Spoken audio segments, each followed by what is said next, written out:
国内诈骗实在是上长手。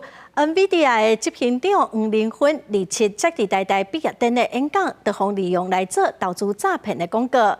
行政院长陈建仁是表示讲，打击诈骗就甲防疫共款，爱注意防诈，所以要求诈骗的广告就爱对平台落价。 你为了这个账户被通报几个账户救了你一命，对，真的，而不是他找你麻烦。听到要汇钱的对象是经济户头，民众才知影差点受骗。进前台北市港区派出所接到银行通报，有民众要向陈份人指定投库的户头汇钱，好可在行员警告加员警联手阻止。民众欲汇款给投物公司。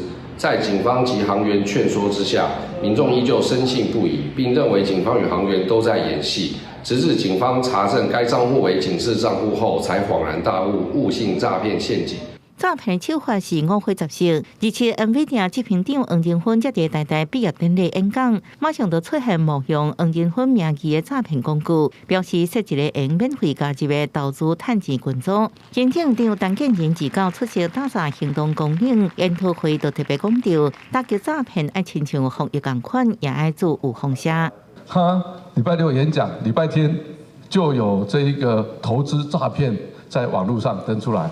我们昨天就马上请他下架。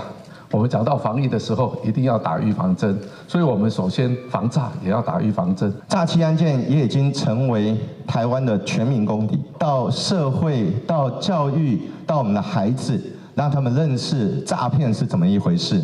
因有创也以新冠病毒来形容诈骗共款的一直变形，防盗手法也在进步。防诈是一场继续的战争。陈建仁表示，会继续强化来源端控制，比如防止跨国诈骗电话，减少诈骗集团接触到民众的机会。记者综合报道。